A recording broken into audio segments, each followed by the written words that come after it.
Welcome to Sex Positive Gaming. I'm Annie, and today we're going to look at the 50-ish top Steam games of 2021 that contain adult content.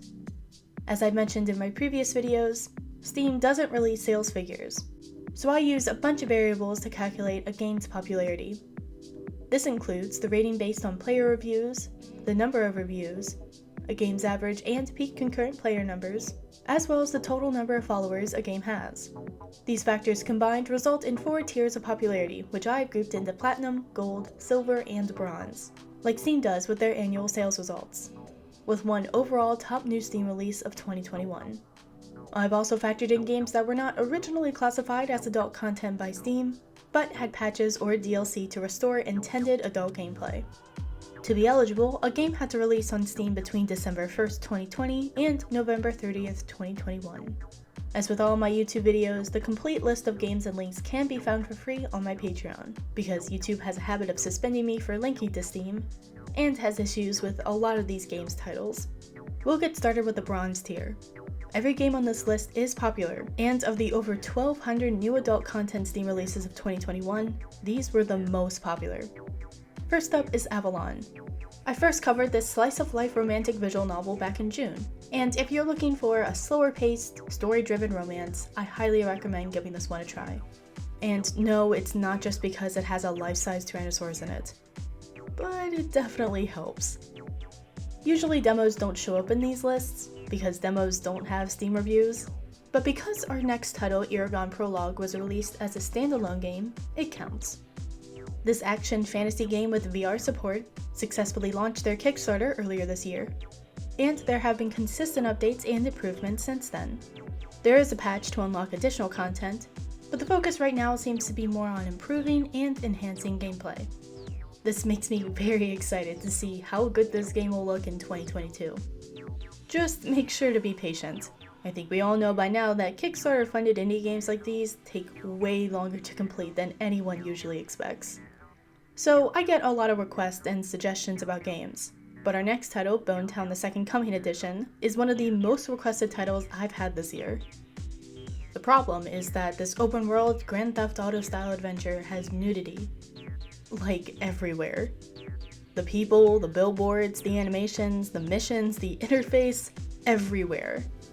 This could be why it's so popular, even if it looks how it looks. Our next title, Sylphine, started development on Patreon in 2020 and is one of the most visually striking Daz visual novels currently on the market. I really want to do a review of this magical fantasy wonderland, but there just isn't enough content yet. Hopefully I'll be able to in 2022. The first puzzle game of this list is Aerophone. To be fair, there aren't that many puzzle games at the top this year. The new glut of similar seeming games this year are Daz harem visual novels. Aerophone is a find the difference style of game with fantastic art and great animations. This is a great chill experience if you enjoy puzzle games. I don't really know how to explain our next title, Metro Sim Hustle. This is advertised as a train simulation game, and that is totally a part of it, but there is also so much more, like underground street fighting, arcades full of playable games, sex work, and a sanity meter. You can play as a male or female character, but sadly I was unable to create a cat station master. Sticking with insane premises, we have a Yusenki Gold, A New Conquest. So every major historical icon is now a female anime character, and you must challenge and recruit them to conquer the world in this turn-based strategy game from Just USA. You will need to pick up the patch from them as well to play the game as it was intended. Next up is Get to Work, Succubus-chan. I really promise that I didn't group all of these seemingly insane games together. So a succubus visits you in your dreams, and now you're playing a shoot 'em up, while still in your dream, to help collect essence. I seriously have no idea, but it is pretty. So our next title, Love Season, is the visual novel version of the farming RPG Maker title, Farmer's Dreams. This is basically all of the story and content from Farmer's Dreams placed into a visual novel format. I actually prefer the original, but I can totally see why people would like this more relaxed way of playing a game with great renders and animations. I reviewed our next title, The Book of Bondmaids, back in October, and it is probably one of the darkest and grittiest games on the list. There's actually a really good selection of flavors, as long as the flavors you're looking for don't include joy or happiness. Seriously though, the hand-drawn art is great, and there is a fantastic exploration of the dark fantasy genre. Another game with good flavor selection is our next title, Lunar's Chosen. I covered this harem visual novel with trans-optional content earlier this month. This is a solid game, and I'm really looking forward to seeing it continue to fill its open world with additional story and character development in 2022. And our first title that tells you everything you need to know about the game of the list is Alpha Hole Prison, a yaoi gay bara visual novel. Basically, if you like muscle-bound dudes romantically interacting in prison with other muscle-bound dudes, this is your jam. It's also got monster boys, 135 animated scenes, and 75 different endings. I actually thought our next title, Carnal Instinct, would be at a higher tier, but I don't control where each game ends up, the data does. I did a first impression of this open-world, furry, and futanari-flavored action-adventure back in August, and there have been a number of builds and updates since then. There are new flavors, as well as a lot of new options and content, and this game is on pace to be one of the top games of the year, when it finally leaves early access. Another surprise for me was how few femdom-themed games there were on this list, like our next title, Escalation. This is a romantic exploration of BDSM and power exchange between a sadist and a masochist. While there isn't official VR support for the Steam version yet, there is a VR mod linked in the game's discussion page if you want to check it out. And finally, we have the comedic sci-fi adventure Space Rescue Code Pink. This is an old-school style point-and-click adventure game that is completely ridiculous. I love the hand-drawn art and animations, and I'm totally going to do a full review of this early next year. That's it for the bronze, and now we're at the silver tier. Silver tier games tend to either have a noticeably higher rating, or a lot more players playing and reviewing the game than the bronze tier. There are many gems here still that you may have never heard of, and I hope you find something interesting. First up is Ravager. This is an unusual fantasy harem game, because the main character is a dragon. This is actually a very interesting exploration of power and the isolation that can come from it. There's a lot more going on than it appears at first glance with the story, and there are some limited management aspects as you build your diverse harem of monster girls and fantasy RPG archetypes. Next up is Bad Memories. This visual novel is a drama about overcoming childhood trauma, and you can play as a male or female protagonist. The renders and animations are decent, but be warned that this is a much more emotionally varied storyline that almost feels dreamlike. On a much lighter note, we have Last Devil. This is a top-down fantasy roguelite shooter. Currently, the flavor focus is male homosexual, but monster and furry flavors are planned for future updates to this early access game. Speaking of male homosexual monster games, next up is Mutant Alley Do the Dinosaur. This is a VR sex simulator with an anthropomorphic Tyrannosaurus. I like to think that this is what Bowser does with their spare time when they're not NTRing so-called plumbers. Yeah, I'm totally shipping Bowser and Chris Pratt now. You can even use the old Do the Mario theme song. Next up is anime artist Tiffy's Naughty Secret. So Tiffy is a really popular cat girl from Twitter, and this is their first game. This is a dating sim puzzle visual novel, and the art is fantastic. Another game with fantastic art is Shelter, an Apocalyptic Tale. I first reviewed this Fallout-inspired post-apocalyptic harem visual novel back in March, and it just released from early access in November. I do feel like I need to say that while this is a fantastic game, the current ending feels really rushed. From the wasteland we move to isekai harems with Oppai Academy big bouncy booby babes. You are transported to a fantasy realm full of well-endowed women that you'll eventually add to your harem in this completely ridiculous visual novel. Don't get me wrong, the art and animations are great, and there are a ton of flavors surrounding this theme to uncover. Sticking with the fantasy theme, we have Claire's Quest. This is a dark fantasy female protagonist RPG Maker title that has been in development on Patreon since 2016. The art is great, but there are no animations. There's a lot of optional flavor content to choose from in this game, and is one of the best new RPG Maker titles to release this year on Steam. Next up is Love Stories Furry Shades of Gay. This is a series of 5 male homosexual furry-themed vignettes with puzzle mechanics. Seriously, this developer has some of the most ridiculous and entertaining titles. But more on that when we get to the gold tier. There are a lot of visual novels that use DAZ that have come out in the last few years, but our next title, Welcome to Free Will, may be one of the sleeper hits of 2022. The renders and animations are great. The gameplay and additional features are also very solid, and this game is completely free to play. There just isn't a lot of content yet in this early access title, but I am very excited to see where the developer, Mr. Strangelove, is looking to take us. I'm really torn about our next title, Succubus Cafe. This is a fantastic maid cafe management game with character customization. The problem is that it was originally marketed as a VR title on Steam, but then dropped all VR support. The game is solid in its current form, but bringing back VR would take this game to another level. Returning to our regularly scheduled parade of visual novels, we have Lust Theory. This is basically Groundhog Day with sex. I mean, technically, I'm sure that Bill Murray had plenty of sex during the 10, 30, or 10,000 years that they were trapped in the karmic wheel, but hopefully we won't have to wait that long for this game to finish. Until then, the animations and renders are great, the story is funny, and the developer, Insitun, has a decent track record with their previous releases. This brings us to a different kind of lust. Lust from Beyond. This Cthulhu and Giger-inspired horror game was just too scary for me to finish playing earlier this year. I know I'm a wimp, but this is a great game, even if everyone in it is a terrible person. There are a few Just USA releases on this list this year, and next up is the English translation of the 2009 visual novel, Mejikoi Love Me Seriously. This is widely considered to be one of the best Japanese visual novels of all time, and there is also a manga and anime that follows some of the various story arcs. If you like Japanese visual novels, definitely pick this one up. Speaking of popular Japanese titles, next up is the DLC for one of the most popular adult content games ever on Steam, Koikatsu Party After Party. This expansion adds new clothing, hairstyles, and personality types. In addition, there are new dating modes, and most importantly, the addition of interactions with multiple partners. And finally, we have College Bound. This game was also on the top new Patreons of 2021 list, so it is safe to say that this college harem visual novel has done very well this year. The game and DLC have been completely free, and that feature has done a great job driving people to Patreon to support it, even though Steam policies for developers make it very hard to do that.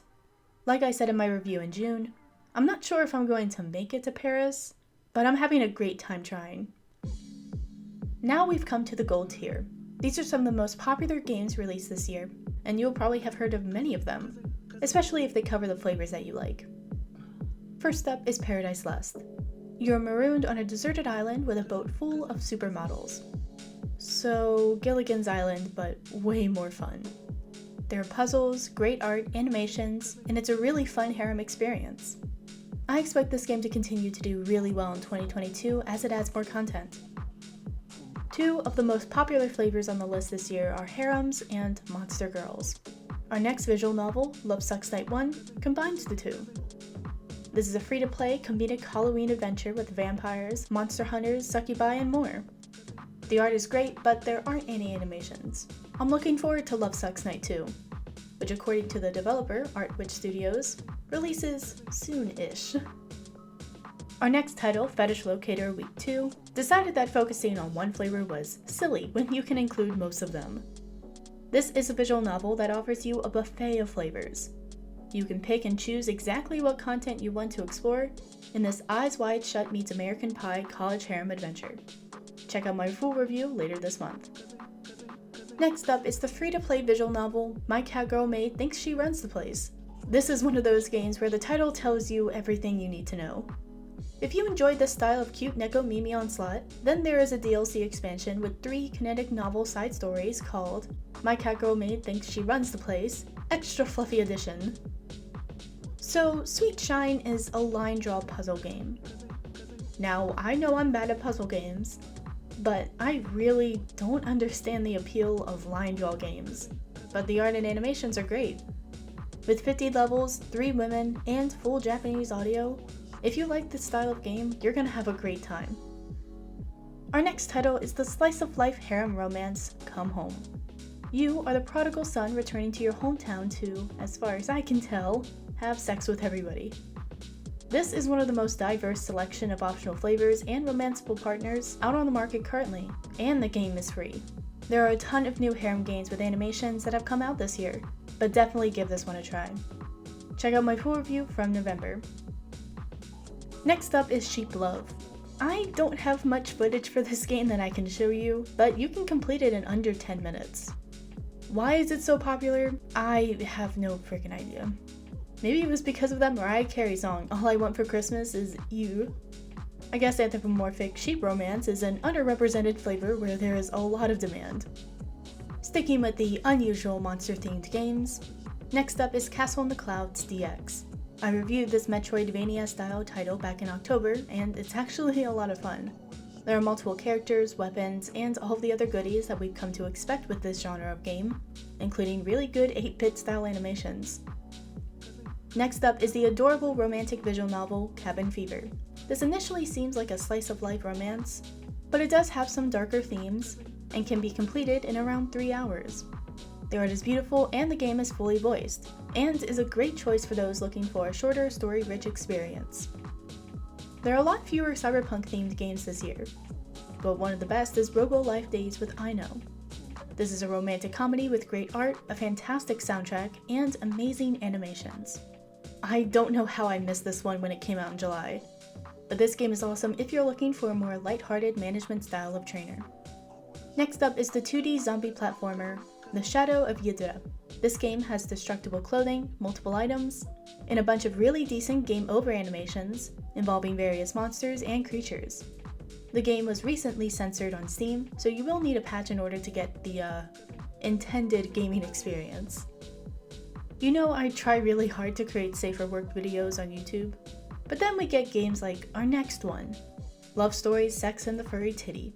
I mean, what can I possibly do with this? This is a furry-themed puzzle game with great art and animations, made up of 5 different stories. Our only rhythm game this year is the sci-fi side-scroller Arc Mobius. This is a Japanese-style Gao game with great art, animations, voice acting, and multiple endings. Seriously, it's games like these that make me really excited for what we'll see in the future in this industry. Next up is the 2-player online co-op horror game, Aerophone, Put Yourself Together. So there is graphic violence and nudity in this game, but there is no sexual content. This is a fun but short experience. You should be able to beat it in around 30 minutes, but it is free if you're looking for a horror game to play with a friend. And lastly, we have Love of Magic. I reviewed this fantasy adventure back in August, and this game combines a lot of game styles and flavors. What starts as a prototypical fantasy college harem puzzle game becomes much more as the story progresses. The art, animations, and soundtrack are awesome, and expect even more when Love of Magic Book 2 The War releases in 2022. Finally, we have the Platinum tier. Each of these 7 games were incredibly popular on Steam, with some of the highest review scores. Well, except for one, but I'll get into that in a little bit. First up is the free-to-play Soto experience, Only Cans Thirst 8. So it is true that this game was only popular because of Twitch streamers, but then I guess making a game that appeals to streamers is a viable marketing strategy. Should it have an adult content classification? Probably not, but it still is a popular game. Our next title, Treasure of Nadia, released on the 16th of November with only 3 days advance notice. This game only had 2 weeks of data that counts on this list, but still made Platinum tier. I guess that shows how good this Tomb Raider meets Pirates of the Caribbean adventure actually is. I can only imagine how well this game could have done with a proper wishlisting period and any real advance notice. Check out my full review from September, but the story and animations make this one of the must-play games of 2021. Next up is the cyberpunk yaoi visual novel, Dramatical Murder. This is one of the most intense stories of 2021 and is visually striking. You will need to get the patch from Just USA, and unfortunately it will disable unlocking new achievements once you install it. If you don't mind the flavors, this is likely one of the best visual novels of 2021. Check out my full review later this month. So I did a review of our next title, Knights College, back in September. This is a yaoi furry card-based visual novel that is incredibly popular on Steam, but given how it is one of my least watched videos ever, I don't think there is a lot of overlap between people who play this game and people who watch sex-positive gaming. At least not yet. However, if these are your flavors, this is one of the best furry games of 2021. Next up is the college harem adventure, College Kings. Act 1 was released as a free-to-play with additional acts released as non-free DLC. This was an incredibly successful strategy by the developer Undergrad Steve, even if there were some valid criticisms of the story in Act 2. This is still a highly entertaining comedic college adventure with decent animations that you should totally try if you like those flavors. Check out the follow-up to my June review later this month. Now we're at Subverse. I think any of you familiar with the channel know how excited I was about Subverse when it released as early access back in March. I know I wasn't the only one because Subverse holds the all-time record for peak concurrent players for a game with adult content on Steam. Hell, it was even at the top of the charts for overall Steam sales for its first month. However, since then, we've only seen one major content release, and the game was review bombed so hard in November that Steam had to step in and modify Subverse's overall review score for off-topic review activity. What is this, Rotten Tomatoes? Like I said in my previous review, Subverse is on pace to be Game of the Year, but that year is not 2021 and is not likely to be 2022 either. And the #1 adult content Steam title of 2021 is Honey Pop 2. This intergalactic harem puzzle game was released back in February right after Sex Positive Gaming started, and was one of my first reviews ever. Congratulations to Honey Pop 2. Even if adult content puzzle games are not nearly as popular as they used to be, Honey Pop basically created the space on Steam, and Honey Pop 2 did a fantastic job carrying that torch. There you have it. These were the 50 most popular adult content games on Steam for 2021. Let me know what you think. What game do you feel should have been on the list that I missed? What was your favorite game? It is incredible how much this industry has grown, and I'm really looking forward to even more flavors and even more releases in 2022. Until next time, no shaming, just gaming. Thanks to all this month's supporters on Patreon. I wouldn't have been able to do this without you.